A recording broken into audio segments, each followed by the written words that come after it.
Olá, vamos ao nosso Evangelho de hoje, esta segunda-feira, 13 de abril. Vamos fazer uma prece, vamos elevar o nosso pensamento ao Pai e agradecer a Deus pela nossa vida, pela nossa família, pelo nosso lar, por esta reencarnação, esta existência e mais este dia em que acordamos. Agradecemos por tudo que temos recebido, estas dádivas, este corpo físico, as nossas habilidades e até as nossas dificuldades. Entendemos que tudo são ferramentas para o nosso desenvolvimento. Agradecemos, Pai, pelo nosso Mestre Jesus, por termos esse modelo, este guia amigo que anda sempre à frente a nos mostrar o caminho. Agradecemos pela espiritualidade amiga, o nosso anjo da guarda, este protetor incansável, os espíritos amigos, espíritos de luz que estão sempre a nos inspirar, a nos amparar. Pedimos que estejam conosco durante a nossa jornada, que se inicia, e para todo sempre. Que assim seja. Então vamos ao nosso Evangelho segundo o Espiritismo. Vamos ver uma reflexão, um breve estudo para o nosso dia de hoje. Vamos ver o que nos vem aqui. Capítulo 5, Bem-aventurados os aflitos. E aí nos veio aos olhos o item 19. E eu vou ler um trecho, os dois últimos parágrafos, que foi assim que veio aos nossos olhos. Então, capítulo 5, item 19, está nas instruções dos Espíritos, o mal e o remédio, é de Santo Agostinho, em Paris, 1863. Vou baixar um pouquinho aqui. Então, os dois últimos parágrafos sobre este tema, o mal e o remédio, que fala assim: que remédio receitar aos que são atacados por obsessões cruéis e males dolorosos? Um só é infalível: a fé, ou seja, a confiança em Deus. Se nas horas de maior sofrimento chamarem pelo Senhor, o anjo da guarda de cada um mostrará o caminho correto a seguir, para que possam encontrar a salvação e o lugar para onde irão. A fé é o melhor remédio para o sofrimento, pois ela sempre mostra a eternidade da existência, diante da qual os dias sombrios do presente pouco representam. Portanto, não perguntem qual é o remédio para curar tal doença, tal tentação ou tal prova. Lembrem-se, pois aquele que crê é forte pela firmeza da fé, e aquele que duvida por um segundo da sua eficácia é punido com as angústias da aflição. O Senhor reconhece todos aqueles que creem nele. O Cristo falou que com a fé podemos remover montanhas. Eu digo, Santo Agostinho que estamos falando, eu digo que aquele que sofre e tem a fé como sustentação, será colocado sob a sua proteção de Deus, e não mais sofrerá. Os momentos de maior dor serão para ele os primeiros acordes alegres da eternidade. Sua alma se desprenderá de tal forma de seu corpo que, enquanto este estiver morrendo, ela irá planar a alma, nas regiões celestes, cantando com os anjos os hinos de reconhecimento e de glória ao Senhor. Felizes os que sofrem e choram, que as suas almas se alegrem, pois serão abençoados por Deus. Muito bem, então o que Santo Agostinho vem nos falar neste capítulo 5, Bem-aventurados os aflitos, o mal e o remédio? Então Santo Agostinho vem dizer assim, que remédio que a gente pode receitar por estes irmãos, ele fala aqui em obsessões cruéis e males dolorosos. Quer dizer, tanto do corpo físico, se nós estivermos com uma doença do corpo físico, ou algo espiritual, uma obsessão, irmãos desencarnados ali nos perseguindo, porque nós baixamos a guarda, vamos lembrar. Mas já está acontecendo, que remédio receitar? Santo Agostinho vem nos falar sobre isso aqui. E ele diz, se nessa hora, ele não traz a receita, mas ele diz assim, se nessa hora vocês chamarem Deus, o anjo da guarda de vocês, por isso que nós sempre falamos aqui, nosso anjo da guarda, não é uma prece decorada que a gente aprende lá, Santo Anjo do Senhor, não que não seja importante, é importante quando nós somos crianças, aprender sobre o nosso anjo da guarda, mesmo que de uma forma ali mecânica, de ficarmos repetindo, mas agora que já estamos crescidos, entender que esse espírito amigo, o nosso anjo da guarda, é o que pode nos dar o primeiro socorro. E se nós pedirmos para Deus, diz aqui, se nessa hora vocês pedirem a Deus, o anjo da guarda de vocês vai mostrar o caminho. Esse é o remédio, recebermos o caminho do que fazer, como proceder. E ele vai falar aqui, quem por um segundo duvidar que Deus está no comando, vai ser punido. Ele fala aqui punido, mas nós sabemos que era falado assim, para que nós nos chocássemos. Punição, a gente se assusta até hoje, quando falam, nos ameaçam, a gente se assusta.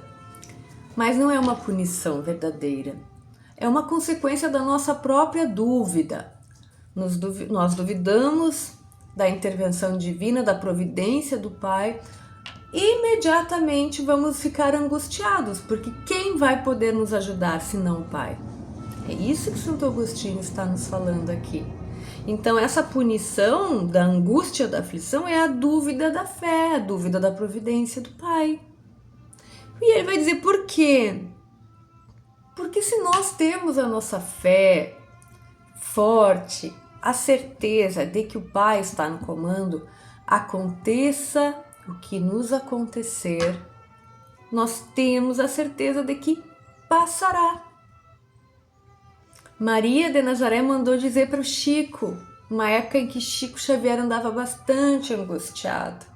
E ele pediu ao seu mentor, o Emmanuel, que falasse com Maria de Nazaré, perguntasse para ela o que ela dizia para ele, porque ele estava tão angustiado. E aí passou um tempo, Emmanuel voltou e disse, Maria mandou te dizer algo, Chico. Isso também passa. Então, tudo passa. Nós sabemos que somos espíritos imortais, passando por experiências. São experiências, às vezes dolorosas e difíceis, que parecem eternas, que não vamos aguentar, mas nós vamos aguentar. Vai passar. Nós temos a escolha de decidir como queremos passar, ou abraçados no Pai ou longe dele. Não é fácil, sabemos que não é fácil, mas nós podemos tentar. Temos que fazer esse trabalho todos os dias, quando acordamos, fazendo a nossa prece simples aqui, refletindo verdadeiramente, saindo do mecânico, da infantilidade, de uma alma infantil, do mecânico, refletindo, reflexões mais maduras sobre isso que nós estamos lendo aqui. Muito bonito o que Santo Agostinho nos traz, não é?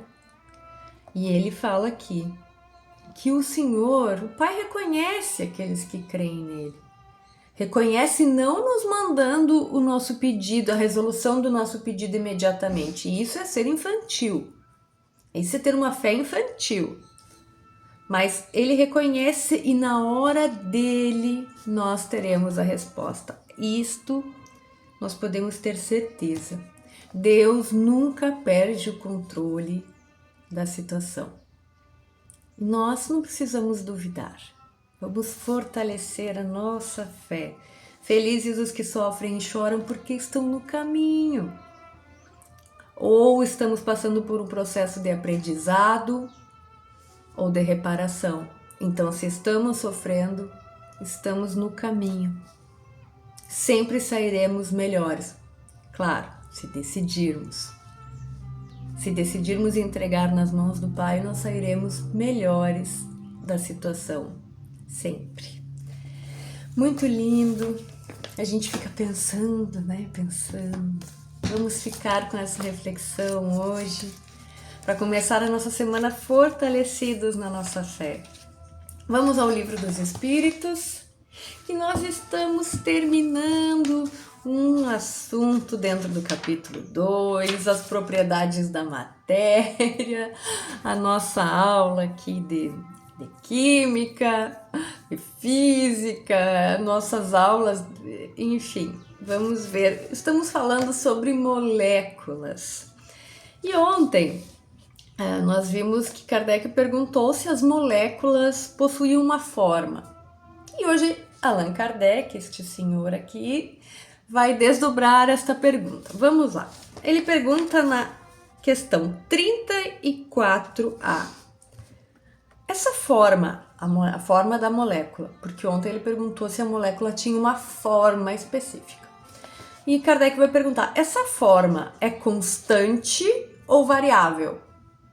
Quer dizer, esse formato da molécula é uma forma que não muda ou que está sempre mudando? Vamos ver o que os espíritos responderam a Kardec. É constante para as moléculas elementares primitivas, mas variável para as moléculas secundárias, que são somente aglomerações de moléculas primárias. O que vocês chamam de molécula ainda está longe da molécula elementar. Vamos ler uma observação que tem aqui na minha versão. A expressão molécula elementar pode ser entendida aqui como o que hoje conhecemos por átomo. A palavra átomo, na época de Kardec, não era difundida como é hoje. A expressão molécula secundária pode ser entendida como as aglomerações das partículas.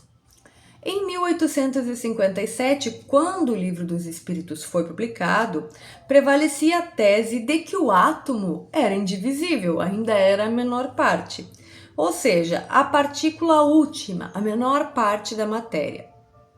Em 1897, 40 anos após a publicação do Livro dos Espíritos, descobriu-se o elétron, que é uma partícula elementar, do átomo. Assim, a resposta dada pelos espíritos já deixava antever que o átomo não era uno, mas um complexo de partículas subatômicas que se estruturam em número e modos diferentes, conforme cada elemento químico, os quais se combinam para dar origem às inúmeras substâncias existentes no universo. Muito bem, vamos simplificar isto daqui. Na época, não vamos, na época era tudo molécula.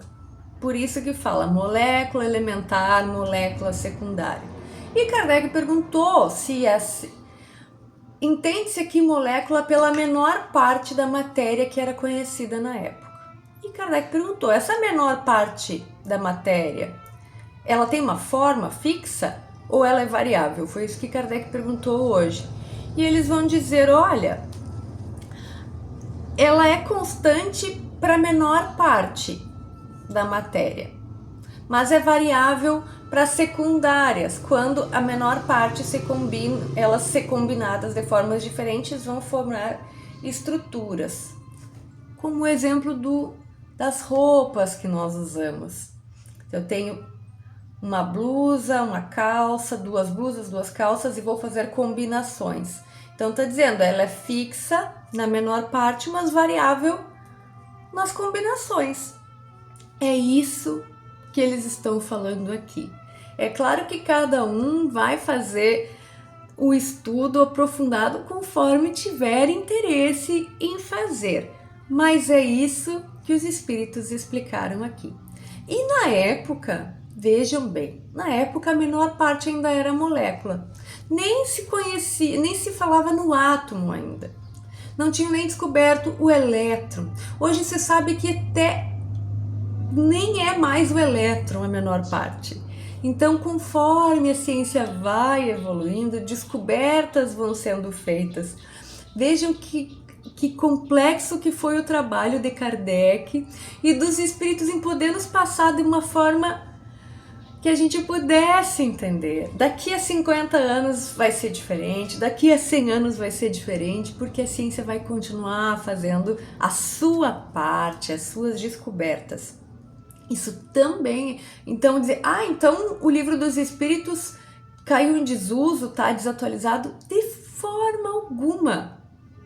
Se a gente conseguir fazer essa análise, a gente vê que a gente ainda tem muito para descobrir, o livro dos espíritos vai continuar, nós fazendo a nossa parte, fazendo as interpretações necessárias, conforme as palavras dos espíritos de luz e a época, não está desatualizado, ainda podemos aprender muito e entender o quê?